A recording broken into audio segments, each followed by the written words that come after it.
วิชาจารณะสัมปันโนสุขโตโลกาวิทูอนุตตโลปุริสาธรรมาสารถิสัทธาเทวมนุสสนังพุทโธภควติสวากขาโตภควตาธัมโมสันทิฏฐิโกอากาลิโกเอหิปัสสิโกโอปนายิโกปัจจตังเวทิทัพโพวินโยหิติสุปฏิปันโนภควโตสาวกสังโฆอุจุปฏิปันโนภควโตสาวกสังโฆยายาปฏิปันโนภควโตสาวกสังโฆสามีจิปฏิปันโนภควโตสาวกสังโฆยติทังจัตตาลิปุริสายุคานิอัฏฐะปุริสาปุคลาเอสะภควโตสาวกสังโฆอาหุนยโยปะหุนยโยตักขินยโยอัญชลีกาลนิโยอนุตตรังปุญญเขตังโลกัสสาติยันตุเนเมตังอวะมังกรัญจโยจามานาโปสะกุณาสัสสะโตปะปะกะโหตุสุปินังอากันตังพุทธานุภาเวนะวินาสเมนตุยันตุเนเมตังอวะมังกรัญจโยจามานาโปสะกุณาสัสสะโตปะปะกะโหตุสุปินังอากันตังธัมมานุภาเวนะวินาสเมนตุยันตุเนเมตังอวะมังกรัญจโยจามานาโปสะกุณาสัสสะโตปะปะกะโหตุสุปินังอากันตังสังฆานุภาเวนะวินาสเมนตุกรณียมัตตากุสเลนะยันตังสันตังปะทังอภิสัมเมจะสะโกหุจูจะสุหุจูจะสุวะโจจะสามุทุอนาติมณี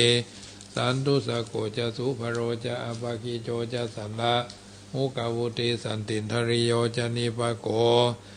ยะอภคโภคุเลสุอนานุขิโทนาจักขุตังสมาจเลยินยิเยนะวินยูปะเรอุปวัตโยสุขิโนวะเขมิโนตุสัพเพสตาภวันตุสุขิตาตาญาเยเกจิปนาพุทธติตัสสาวะถาวะระวะอนาวะเสสา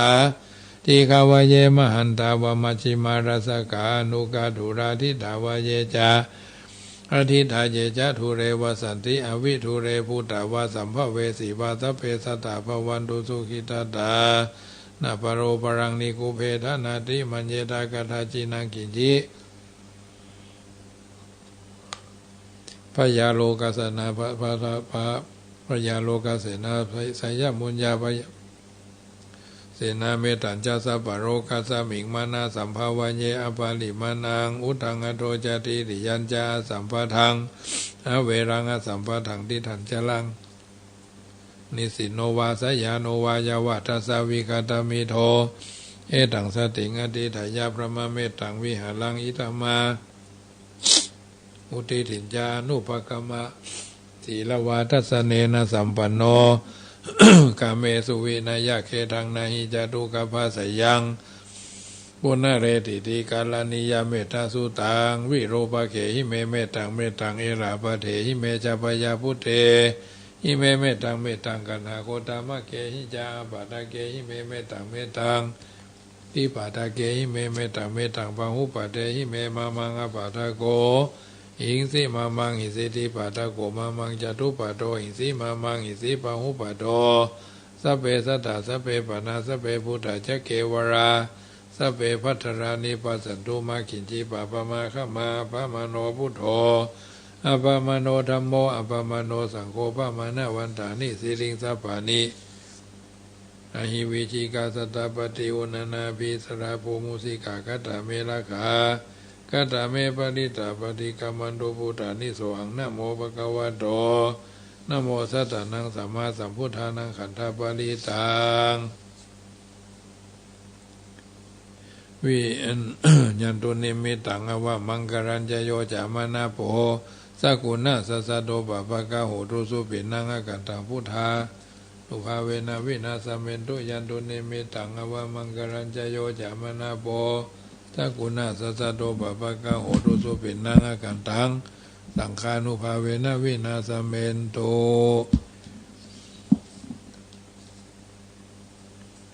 นะโมพุทธายะพระพุทธไตรรัตนญาณมณีนพรัตน์ศรีสหัสสาสุธรรมา พุทโธธัมโมสังโฆยะถาพุทโมนะพุทธบูชาธรรมบูชาสังฆบูชาอาคีทานังวรังคันทังสีวรีจะมหาเถรังอหังวันทามิทุระโตอหังวันทามิธาตุโยอหังวันทามิสัพพโสพุทธธรรมสังฆบูเชมิสัพเพพุทธาสัพเพธัมมาสัพเพสังฆาพระราปัตตาปัจเจกานันจะยังพลังอะละหันตานันจะเตเจนระขังพันธามิสัพพโสพุทธังอธิฐามิธัมมังอธิฐามิสังฆังอธิฐามิสัมปติฉามินาสังสีโมพระมาจมหาเทวาสัพเพยขาปรายันติพระมาจมหาเทวาอภิราภาภวันตุเมมหาปุญโญมหาลาโภภวันตุเมมิเตภาหุหาติพุทธมะอาอุนะโมพุทธายะวิระทะโยวิระโคนายังวิระหิงสาวิระทาสีวิระทาสาวิระอิทิโยพุทธสามานีมามะพุทธสาสวะโหมสัมปติฉามิเพ่งเพ่งพาพาหาหารือติปิโสภะคะวะอะระหังสัมมาสัมพุทโธวิชาจารณะติปิโสภะคะวะตานะปาละมีสัมปันโนตานะ อุปปาละมีสัมปันโนตานะปาละมัทธปาละมีสัมปันโนเมตตาไมตรีกรุณามุทิตาอุเบกขาปาละมีสัมปันโนอิติปิโสภะคะวะสีลปาละมีสัมปันโนสีละอุปปาละมีสัมปันโนสีละปาละมัทธปาละมีสัมปันโนเมตตาไมตรีกรุณามุทิตาอุเบกขาปาละมีสัมปันโนอิติปิโสภะคะวะเนกขัมมะปาละมีสัมปันโนเนกขัมมะอุปปาละมีสัมปันโนเนกขัมมะปาละมัทธปาละมีสัมปันโนเมตตาไมตรีกรุณามุทิตาอุเบกขาปาละมีสัมปันโนติปิโสภะคะวะปัญญาปาละมีสัมปันโนปัญญาอุปปาละมีสัมปันโนปัญญาปาละมัทธปาละมีสัมปันโนเมตตาไมตรีกรุณามุทิตาอุเบกขาปาละมีสัมปันโนอิติปิโสภะคะวะวิริยะปาละมีสัมปันโนวิริยะอุปปาละมีสัมปันโนวิริยะปาละมัทธปาละมีสัมปันโนเมตตาไมตรีกรุณามุทิตาอุเบกขาปาละมีสัมปันโนอิติปิโสภะคะวะขันติปาละมีสัมปันโนขันติอุปปาละมีสัมปันโนขันติปาละมัทธปาละมีสัมปันโนเมตตาไมตรีกรุณามุทิตาอุเบกขาปาละมีสัมปันโนอิติปิโสภะคะวะสัจจะปาละมีสัมปันโนสัจจะอุปปาละมีสัมปันโนสัจจะปาละมัทธปาละมีสัมปันโนเมตตาไมตรีกรุณามุทิตาอุเบกขาปาละมีสัมปันโนอิติปิโสภะคะวะอธิฐานะปาละมีสัมปันโนอธิฐานะอุปปาละมีสัมปันโนอธิฐานะปาละมัทธปาละมีสัมปันโนเมตตาไมตรีกรุณามุทิตาอุเบกขาปาละมีสัมปันโนอิติปิโสภะคะวะเมตตาปาละมีสัมปันโนเมตตาอุปปาละมีสัมปันโนเมตตาปาละมัทธปาละมีสัมปันโนเมตตาไมตรีกรุณามุทิตาอุเบกขาปาละมีสัมปันโนติปิโสภะคะวะอุเบกขาปาละมีสัมปันโนอุเบกขาอุปปาละมีสัมปันโนอุเบกขาปรมัทธปาละมีสัมปันโนติปิโสภะคะวะทัสสะปาละมีสัมปันโนทัสสะอุปปาละมีสัมปันโนทัสสะปาละมัทธปาละมีสัมปันโนเมตตาไมตรีกรุณามุทิตาอุเบกขาปาละมีสัมปันโนอโสภะคะวะอิติปิอะหัง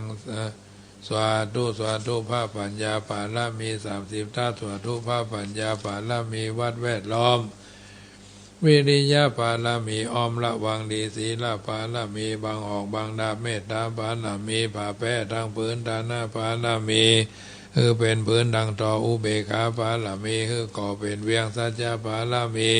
แวดระวังดีเป็นไม้ไทยคันธีปาลมีกายเป็นหอกเป็นดาบบางหน้าไม้และปืนไฟอธิฐานะปาลมีพันดาบไปทุกแห่งแข็งแข็งแห่งแห่งป่าฝูงหมู่มารผีสางภายเพศทุกทวีภพที่ป้างไปหนีนางธรณีอาสาจารย์โสสะเหมือนฟันอยู่ข้างๆน้ำนาทีนองกว้างดอกกว้างแตกตีฟ้องละนองละนอกให้เป็นเข้าตอกดอกไม้ถวายบูชาพระแก้วแก่นไทยสัตตันพระผู้ทางจงมาภายโบสถ์อนุญาตโทษโปรดผู้ฆ่าแท้ดีหลีแม่ธรณีออกมาหีดมวยผมอยู่ที่ท่าช้างหายขายข้าจังงาทรัพย์ดินพ่นน้ำนาทีลงพัดผายขอจ้างภายหักทบเท้าพยามารห้องเอาพูนขัวกับยอมือขึ้นดูนหัวใส่เก้าผู้ค้านี้เล่าได้ชื่อว่าลูกทิศพระพุทธเจ้าผู้มีบุญสมภารอันมากนักพระพุทธเจ้าจึงตั้งพระปัญญาปาลมีไว้เก้าชั้นตั้งไว้ทางหน้าก็ได้เก้าชั้นตั้งไว้ทางหลังก็ได้เก้าชั้นตั้งแต่หัวแผ่วตีนก็ได้เก้าชั้นตั้งแต่ตีนแผ่วหัวก็ได้เก้าชั้นแสนวาลูกผืนจักมาเสมอเหมือนฝนแสนหาก็บ่มีมาจากใครได้ข้าพเจ้าเลยได้ชื่อว่าพุทธคูนังธรรมะคูนังสังฆคูนังพุทธอินตาธรรมะอินตาสังฆอินตาอัสสหับแม่ธรณีผู้อยู่เหนือน้ำผู้อยู่ข้ามแผ่นดินกันข้าได้ระลึกคือถึงหาคุณพ่อคุณแม่คุณครูบาอาจารย์คุณพระแก้วเจ้าทั้งสามประการคือคุณพระพุทธคุณพระธรรมคุณพระสงฆ์คุณแดดคุณฝนคุณน้ำคุณลมคุณไฟคุณกุศลเจ้าก็ดีคุณนางอุตราเจ้าก็ดีคุณพระปัจเจกเจ้าก็ดีคุณพระตนเมตตาภาวนาเจ้าก็ดีจงมาสัมพิทักษ์รักษาคุ้มครองตั้งกำหน้าและกำหลังยังตนตัวแห่งผู้ฆ่าตั้งแต่ทีคากาละยามนี้วันนี้ทำคืนนี้และต่อไปนี้จิ้มแด่เธอพุทโธพุทธังรักษาธัมโมธัมมังรักษาสังโฆสังฆังรักษาพุทโธพุทธังอรหังธัมโมธัมมังอรหังสังโฆสังฆังอรหังพุทโธพุทธังกันหะธัมโมธัมมังกันหะสังโฆสังฆังกันหะอายุวันโนสุขังปะลังเอาละญาติโยมสาธุชนคนดีทั้งหลายได้ยินได้ฟังการสังวาสสวดที่ยายพุทธคุณธรรมคุณเรียบร้อยต่อไปก็จะเป็นธรรมะอันเป็นมงคลในความกตัญญูเนาะกตัญญูกตเวทิตามีพระบาลีกล่าวไว้บทหนึ่งว่าเอสาภิกขเอสาภิกขเวสัพพุริสาภูมิยะทิทังกตัญญูตากตเวทิตาเป็นต้น บาลีเพิ่นกล่าวเอาไว้ว่าดูก่อนภิกษุทั้งหลายข้อธรรมก็คือกตัญญูตากตเวทิตาเป็นสัพพุริสภูมิคำว่าสัพพุริสภูมินั่นก็คือภูมิแห่งคนดีภูมิชั้นแห่งคนดีความกตัญญูกตเวทีเป็นเครื่องหมายของคนดีเป็นศักดิ์เป็นสีเป็นปารมีธรรมของคนย่นลงในธรรมะสองประการคือกตัญญูข้อหนึ่งกตเวทีข้อหนึ่งบุคคลผู้มีความกตัญญูกตเวทีชื่อว่าเป็นคนมีศักดิ์มีสีมีเกียรติมีคุณงามความดีถ้าไร้ความกตัญญูกตเวทีชื่อว่าไร้ศักดิ์ศรีไร้ศักดิ์ศรีแห่งความเป็นคนคนเอาในสังคมปัจจุบันนั้นเมื่อกล่าวสั้นย่อมมีสองประเภทก็คือผู้ฮืออุปการะสองผู้รับอุปการะผู้ฮืออุปการะนั่นก็คือผู้ยิบยื่นความบสมบูรณ์หรือความขาดบางสิ่งบางอย่างอนุเคราะห์สงเคราะห์ช่วยเหลือจุนเจือปีหูหนึ่งน้องหูสองหรือเกื้อกูลหรือผู้ฮือนั้นได้แก่บุพการีชนบุคคลผู้ทำความดีกับคนอื่นก่อนส่วนผู้รับอุปการะนั้นคือผู้รับการอนุเคราะห์สงเคราะห์ช่วยเหลือเกื้อกูลแล้วมาสำนึกในอุปการะตอบแทนคุณสนองคุณหรือประกาศคุณนั้นในภายหลังบุคคลทั้งสองประเภทนี้เป็นบุคคลที่หาได้ยาก แต่บ่ได้หมายความว่าบ่มีเลยในโลกนี้แต่มีอยู่แต่หาบ่ได้ง่ายนักจึงควรที่จะตระหนักและปลูกฝังให้เกิดมีในตนเริ่มต้นคนควรกตัญญูควรกตัญญูเริ่มต้นก็ควรกตัญญูต่อตนภายหลังจึงควรกตัญญูต่อคนอื่นต่อสัตว์ต่อสิ่งแวดล้อมนะทีนี้กตัญญูต่อตนมีอย่างพ้องร่างกายและจิตใจตัวเก่าก็มันรักษาสุขภาพเพื่อดีเจ็บไข้ได้ป่วยก็ไปหาหมอบางอย่างก็ใช้ยาบรรเทายาสามัญปัจจุบันเนี่ยนะหรือบางอย่างก็ต้องอาศัยยาพื้นเมืองคือกำลังตัดเล็บเพิ่นฮ้องว่าคัดสีชวีวันเหียส้นตีนส้นเท้าก็บ่ฮือแตกมือก็บ่ฮือเล็บยาวหลังสั่งเล่งเส้งหูตาหูจมูกลิ้นกายใจน่ะตาหูลิ้นจมูกกายใจผมเผ้าก็แต่งให้มันดีให้เป็นมนุษย์เหียพ้องจะไปให้มันเป็นผีเนาะไม่ใช่ว่าย้อมสีแดงสีเหลืองแล้วโอ้สภาพสเปดเสื้อผ้าก็แต่งให้มันพอดีบนห้องว่าถึงจะตุกถึงจะยากจะจนแต่ก็ขอให้แต่งตัวดีไม่ใช่ว่าแต่งตัวเด่นนะแต่งตัวดีมันดึมเดือดร้อนห้อนใจกับไผหรอกบางคนนี่ก็โอ้มีเงินมีทองแต่บ่เคยเข้าสังคมเข้าก็กลัวได้อันนั้นอันนี้อวดดีอวดเก่งอวดเบ่งอวดใหญ่มันเลี่ยมไปกูยั่งนะก็มีญาติโยมทั้งหลายอันดับแรกก็กตัญญูกับตัวเขาเนี่ยผมขนเล็บฟันหนังตาหูจมูกลิ้นกายใจเนี่ยถ้าเฮากตัญญูต่อมันก็จะอยู่กับเฮาไปเมินเนาะบางคนอยู่ดีกินได้เป็นเมาหัวเป็นวูบนะวูบไปเหี่ยวก็มีเป็นมือข้างเดียวแข้งข้างเดียวบางคนนี่บ่ฮู้ถึงซ้ายถึงขวาโอ้สำนักญาติโยมทั้งหลายเพราะฉะนั้นควรรักษาสุขภาพเพื่อแข็งแรงไม่ใช่แข็งกระด้างอ่อนไหวอ่อนโยนไม่ใช่อ่อนแอนะเพื่อจะได้มีกำลังแสวงหาทรัพย์สินสมบัติ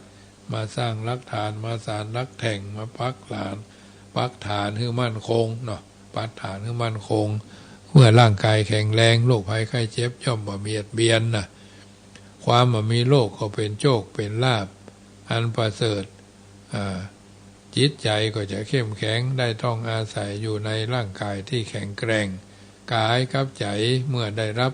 การดูแลรักษาย่อมได้ชื่อว่ารักษาตนกตัญญูต่อตนกตัญญูต่อบุคคลก็คือไผบุคคลที่พึงกตัญญูก็คือพ่อแม่ครูบาอาจารย์พระมหากษัตริย์สมเด็จพระสัมมาสัมพุทธเจ้าเป็นตัวอย่างเช่นพ่อกับแม่กับลูกทุกคนมีชีวิตอยู่ได้อย่างใดหากบ่ได้รับไมตรีจิตจากพ่อจากแม่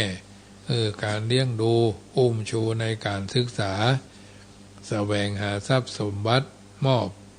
เป็นมรดกตกทอดพ่อกับแม่จึงเป็นเจ้าบุญนายคุณเนาะพ่อแม่มีลูกเป็นคนดีมีความกตัญญูกตเวทีเหมือนมีแก้วอยู่ในเฮือนนะมีแก้วอยู่ในเรือนเพียงการประพฤติปฏิบัติตนเป็นคนดีก็ทำให้พ่อแม่ดีใจปลื้มใจและสุขใจมากกว่าสิ่งใดๆในโลกมันมีความสุขใจที่จะทำให้พ่อกับแม่เป็นมีความสุขใจชื่นใจสุขใจเหมือนได้หู้ได้หันลูกเป็นคนดีแม้ในความเป็นศิษย์กตัญญูต่อครูบาอาจารย์มาดูหมิ่นเหยียดหยามมายกตนข่มท่านหันว่าครูเป็นครูตลอดกาลไม่ใช่ว่ายามเฮียนเป็นหันครูเป็นครูยามหู้เป็นหันครูเป็นเปื้อนยามรวยหันครูล้างเรือนใกล้จะตายเตือนจะใกล้จะตายใจเตือนใกล้จะตายใจเตือนถึงครูมวลหมู่พระสงฆ์นิกรกตัญญูต่อองค์พระมหากษัตริย์เจ้าพุทธศาสนิกชนก็กตัญญูต่อพระสัมมาสัมพุทธเจ้าแม้ในหมู่มิตรสหายทั้งหลายก็มีความเมตตาช่วยเหลือเกื้อกูลกันตามสมควรแก่ฐานะ บ่ได้ช่วยสตังก็ช่วยแหงช่วยยกช่วยหามช่วยยกช่วยย้ายนะในหมู่ญาติมิตรสหายทั้งหลายที่มีความเมตตาช่วยเหลือซึ่งกันและกันได้ฮู้คุณกันเพิ่งพาอาศัยกัน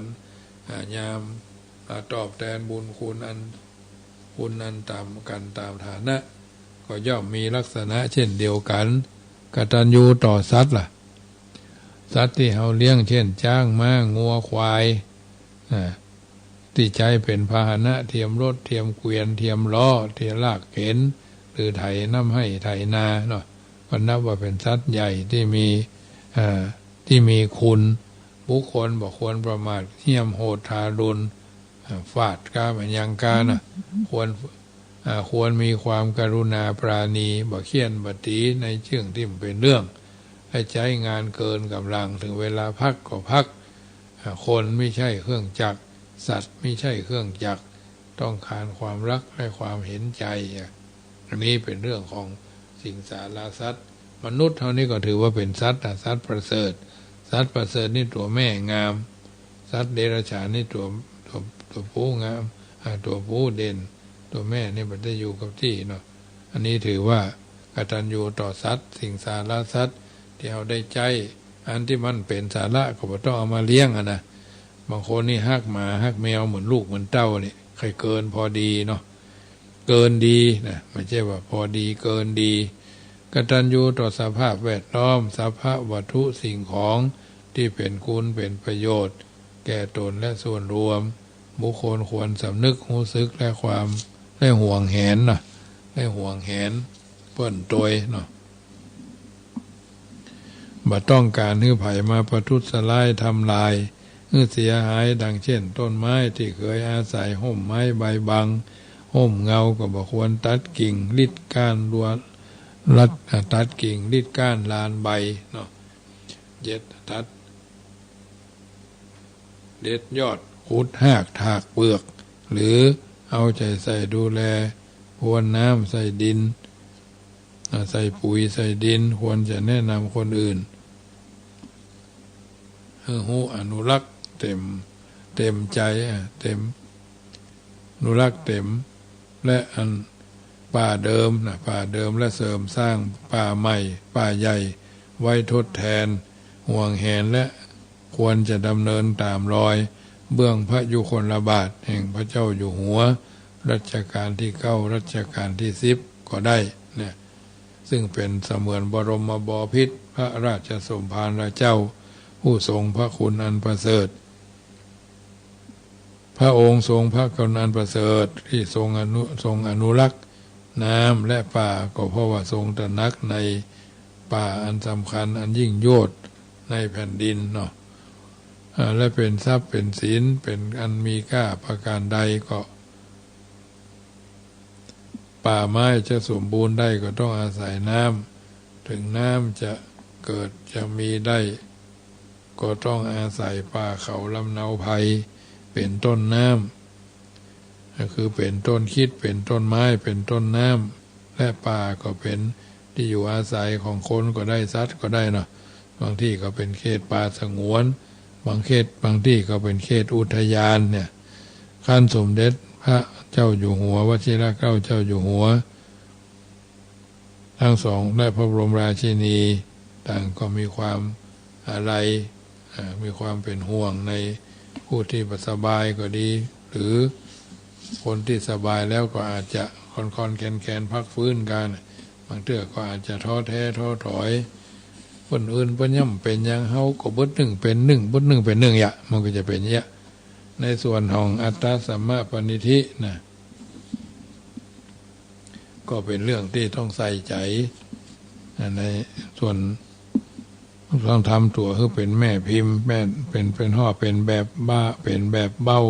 เป็นแม่พิมพ์เป็นตัวอย่างทั้งผู้สูงอายุทั้งครูบาอาจารย์ที่มีงานเผยแผ่ก็ใช้ได้เนาะต้องทำตัวคือเป็นแบบอย่างทุกกรณีแบบอย่างก็คือแบบตรงว่าทิฏฐานุคติคือตัวอย่างที่ถือปฏิบัติสืบกันมาหลายครั้งถึงตัวอย่างแห่งการปฏิบัติดีปฏิบัติชอบที่จะประสบ บหันแล้วกำหนดจดจำไว้เป็นหลักฐานในการประพฤติปฏิบัติสืบไปกล่าวคือการกระทำของบรรพบุรุษในอดีตย่อมเป็นทิฏฐานุคติของอนุชนคนรุ่นหลังสืบกันมาพอบ่ได้ละเลยเพิกเฉยทั้งนี้ทั้งนั้นเพิ่นก็เอาใจใส่แท้ๆนึกถึงว่าโทนปัจจุบันการกระทำของผู้รักผู้ใหญ่ในปัจจุบันก็จะเป็นทิฏฐานุคติของอนุชนคนรุ่นสืบต่อไปคือความได้ร่วมฝากภายลอยไว้เป็นทิฏฐานุคติแก่ปัจฉิมชนคนรุ่นใหม่ดังที่กล่าวว่าตัวลายเป็นยังตัวลายเพื่อนยังอยู่เนาะตัวลายเพื่อนยังอยู่ฉะนั้นนำมาเอื้อนเจริญพรเป็นมังกระก่อนจะเข้าสู่นิทาประจำเมื่อค่ำยามคืนของวันนี้แบบอย่างแบบแผนก็เมื่อว่าจะลึกบันทึกไว้แบบอย่างเลยทุกย่างก้าวรอยเท้าของอนุชนก็จะถือว่าเป็นหนทางที่สะอาดปราศจากตัวตายก่อนร้ายยังอยู่เนาะ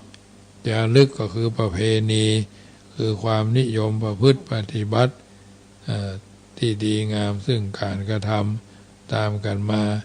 โดยคัดข้องแบบฉบับก็คือตรงกับคำว่าตำราหรือกฎหมายที่ส่วนรวมได้ตกลงวางใจกันแล้วเป็นหลักแห่งความจริงเป็นหลักแห่งความถูกต้องมากกว่าถูกใจหลักแห่งความเหมาะสมหลักการหลักสูตรละเช่นหลักศีลหลักธรรมหรือพระธรรมวินัยเป็นต้นเพราะฉะนั้นผู้รู้ท่านผู้ฟังทั้งหลายก็ถือว่านำไปเป็นบรรทัดฐานเดินทางชีวิตโดยมีหลักธรรมเอาละหลายนึกถึงการกระทำบำเพ็ญสิ่งที่ดีโดยเฉพาะกตัญญูกตเวทีเป็นหลักของก็เป็นหลักของคนดีหรือคุณสมบัติของคนดีเมื่อคนดีเมื่อในบุคคลใดบุคคลหนึ่งได้ชื่อว่าเป็นคนดีดังที่ท่านทั้งหลายมาถวายว่าความเคารพสิ่งต่างๆไปไหว้ไปสาวัดเก่าวัดพ่องอันนั้นอันนี้พ่องประจำปีเกิดพ่องนี่แหละก็มีโอกาสก็ได้ไปได้วันที่10เป็นเรื่องที่นำมาถึงการกล่าวให้ท่านทั้งหลายได้ทราบว่าสิ่งต่างๆเหล่านี้เป็นเรื่องที่ละเอียดเป็นเรื่องที่เน้นนักเรื่องของการทำตัวเป็นตัวอย่างโดยเฉพาะกตัญญูเป็นเรื่องที่ต้องใส่ใจนักคนรุ่นเก่าก็เป็นตัวอย่างให้คนรุ่นใหม่คนรุ่นใหม่ก็เป็นตัวอย่างให้คนสืบกันไปเนาะเพิ่นเฮาว่าแบบแผนแบบอย่างแบบแผนแบบฉบับนะแบบแผนนะไม้แบบเขาก็ยังมาซ้อมาหล่อมาเทเนาะแบบคานเทคานเนี่ยตัวอย่างคานบนคานลุ่มมันอย่างที่เพิ่นมีนะอันนี้ถือว่าเป็นแบบอย่างแบบแผนจารีตที่หน่อยแบบฉบับก็คือกฎเกณฑ์ที่รวมไว้ในหลายด้านจึงนำมาพิจารณาเอื้อนเจริญพรโยมพ่อโยมแม่ทั้งหลายที่อยู่ทางบ้านในฐานะที่เฮาเป็นพุทธศาสนิกชนพุทธบริษัททั้งหลายต่างก็กล่าวคำประจากันว่าพุทธังสรณังคัจฉามิข้าพเจ้าขอถึงซึ่งพระพุทธเจ้าพระธรรมเจ้าพระสังฆเจ้าเป็นลำดับลำดาไปอันนี้ถือว่าเป็นส่วนหนึ่งนำมาให้ท่านทั้งหลายได้นำไปพิจารณาปรับใจเดินทางชีวิตโดยมีหลักยึดหลักประพฤติเป็นประจำแทบจะทุกวันเนาะพ่อแม่ก็เป็นตัวอย่างเป็นครูของลูกก็สืบหลานไปเรื่อยๆนิสิตนักศึกษาก็ถือว่าเอามาเป็นบรรทัดฐานในการเดินทางชีวิตบัดเดหิวผิดเพี้ยนผิดก็เป็นประจำนึกถึงคนดีนึกถึงสิ่งที่ดีที่คือกับประโยชน์กับเฮาก่อนนำไปเป็นตัวอย่างบรรทัดฐานอย่างที่เพิ่นบอกเอาไว้เป็นคำกรกันว่าสรรพสิ่งทั้งมวลล้วนบ่เที่ยงเกิดเพื่อเพื่อเพียงสลายมารายศูนย์ในภัยลงชมพันผูกทุกเพิ่มพูน เพราะต้องหนุนไปตามความเปลี่ยนแปลงมีไข้หัวมีชื่นชมมีสมหวังผิดหวังมีพลาดพลั้งมีร้องร่ำไห้ไม่หน่ายแหนงสัตว์ต้องต่อสู้ต้องดิ้นรนจนสุดแรงมาถึงแหล่งสุดท้ายตายทุกคนลังตัวตายหรืออะไรไว้ให้โลกบ้างอันเรือนร่างไร้ค่าอย่าชะงนแต่ชื่อเสียงฝากไว้ให้ปวงชนตั้งอยู่บนดูความดีความดีมีคนชมโคกระบือมีดีอยู่ที่เขาดีอีกช้างเล่ามีงาเป็นสง่าสมเป็นเครื่องหมายเลินล่างหลังสิ้นลมโลกนิยมมีค่าราคาแพงค่าของคนต้องมีความดีช่วยแม้ร่างสวยครั้นตายเขาหน่ายแหนงเมื่อยังเป็นชอบพอก็เปลี่ยนแปลงที่เคยแพงก็เน่าไม่น่ามองแต่ความดีทุกอย่างที่สร้างไว้นานเท่าไรคงที่ไม่มีหมองล้วนมีคำสูงเด่นนะสูงเกินหรือสูงเด่นกว่าเงินและทองคนแท้ซ่องบูชาชั่วฟ้าดินอันนี้เป็นวลีคำกล่าวที่บัณฑิตชนคนผู้รู้ท่านก้อนไกเอามาเป็นบรรทัดฐานเป็นประทีปธรรมนำชีวิตสำหรับตัวตนเฮาท่านทั้งหลายเป็นลำดับต่อไปน้ำธรรมคำสอน 84,000 พระธรรมขันธ์นำมาเอื้อนเจริญพรเป็นปฏิพรให้พ่อออกไม่ออกศรัทธาทั้งหลายฟังแล้วนำไปคิดก่อนจะเข้าสู่นิทาของวันนี้เนาะคืนนี้เป็นต้นฉะนั้นธัมโมระหะโทอากะทะโมทำเหมือนห่วงน้ำบ่มีที่เปอะนะปนว่าอันพระธรรมท่านเปรียบเทียบเอาไว้เหมือนน้ำไม่มีตมประสมสีจะใช้สอยดื่มกินน่ายินดีเหมือนไม่มีโคนตมเพราะไม่โคนตมเพราะไม่มีโคนคระมาปะปนตั้งธรรมะพระองค์ท่านทรงตรัสปฏิบัติเสริมสร้างทางกุศลก็ละกิเลสหลายกิเลสคลาย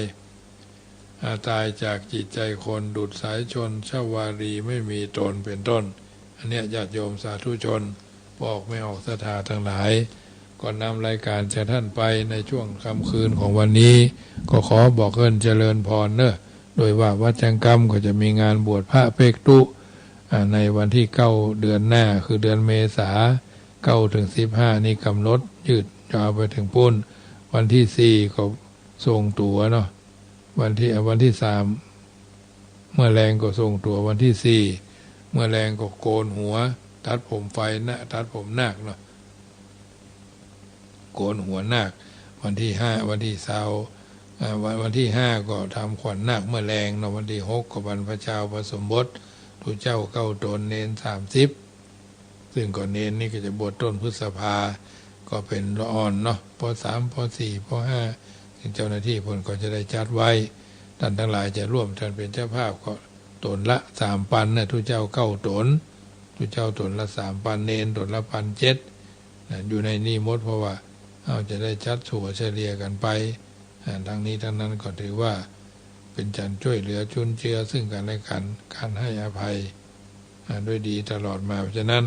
คำแรงของวันนี้ก็เจริญพรให้ญาติโยมสาธุชนได้ฟังเนอะวันที่5 เมษายนบวชอภิกตุเจ้าเก้าตนวันเดือนพฤษภาคม1 ถึง 15 พฤษภาคมเนี่ยก็บวชเนนประมาณ30 ตนใครจะเป็นเจ้าภาพก็ทุเจ้าในตน3 ปันเนาะเนนตนละ1,700พระทหารเจ้า1,500พระทหารเพนนี่2,500เนาะซึ่งก็เป็นอาหารที่อยู่ในเกณฑ์ที่พอดีสมถะเรียบง่ายเพิ่นมีกรรมของทุเจ้าเพิ่นบอกว่าอย่าทำตัวให้เขาเลี้ยงง่ายนะวันคืนล่วงไปเราทำอะไรอยู่เราคิดอะไรอยู่เราเห็นอะไรหรือไม่เมื่อเห็นแล้วจะทำยังไงมันเป็นคำถามในตัวเขานี่หรอกเพราะฉะนั้นบางสิ่งบางอย่างนี่เขาจะไปละเลยเพิกเฉยใส่ใจสนใจตั้งใจแท้ๆเพราะฉะนั้นแม้คืนวันผ่านไปเหมือนไร้ค่า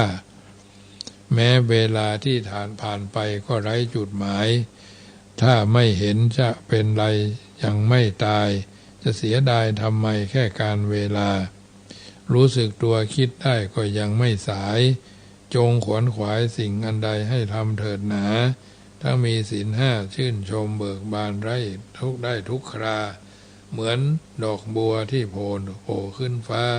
ยามรุ่งอรุณเป็นต้นวันนี้รายการเสียงธรรมก่อนรับตาก็คงมาถึงช่วงสุดท้ายก็จะขอนำรายการจากท่านไปก่อนเนอะวันที่16ก็ปล่อยหลวงวัดบันดงนิมิตรตำบลน้ำดิบวันที่24ก็หลวงน้ำธาตุวัดห้วยการอำเภอบ้านโอ่งวันที่24นี่ก็เป็นงานทำบุญที่วัดดงนิมิตรกับปล่อยหลวงเหมือนกันเนาะวันที่24เดือนมีนานี่ก็งานส่งน้ำวัดห้วยการที่29ของงานสมโภชสัญญวัดพระยศวัดสันทับเต่าเนาะนี่ก็ถือว่าเพิ่นได้เลื่อนตั้งสมณศักดิ์ใหม่วันที่25นี่พระสงฆ์ในหนเหนือก็คงจะได้มาจุ่มนุมกันที่วัดพระธาตุเจ้าสลีจอมตองศาลาที่ท่านครูบาหลวงปู่ทองได้ทำเอาไว้เป็นที่ต้อนรับแขกบ้านแขกเมืองผู้รักผู้ใหญ่มาทำงานส่วนรวมก็ถือว่าเป็นที่น่าอนุโมทนาอย่างยิ่งเพราะฉะนั้นค่ำแรงของวันนี้ค่ำคืนของวันนี้รายการเสียงธรรมก่อนรับตาก็ดำเนินมาจนถึงช่วงสุดท้ายจะได้ไฟจะถึงแปลงจะตึงจะรับจะนอนอธิษฐานจิตให้ได้รับสบายตื่นเป็นสุขรับเป็นสุขจะได้คิดคล่องมองใจจะได้ติดภาวะพะวงอะไรอันหนึ่งถึงเวลาก็คือสุขาสังฆาสามัคคีก็ความสามัคคีแห่งหมู่แห่งคณะนำมาซึ่งประโยชน์ส่วนรวมจึงนำมาเอื้อนเจริญพรให้ท่านทั้งหลายได้ทราบเนอะวันนี้ค่ำคืนนี้ก็ขอนำรายการจากท่านไปก่อนรัตนัตตยานุภาเวนะรัตนัตตยเตจะสาพุทโธบังซ้ายธัมโมบังขวาสังโฆบังกายาอรหังบังเกสาอรหังพุทโธนะโมพุทธายะจยตุภวังจยสุภมังกลังจยสุถีภวันตุโวอายุวันโนสุขังปะลังขอเจริญพรกปาอังกาบอโนชาขอกราบวันพระพระเท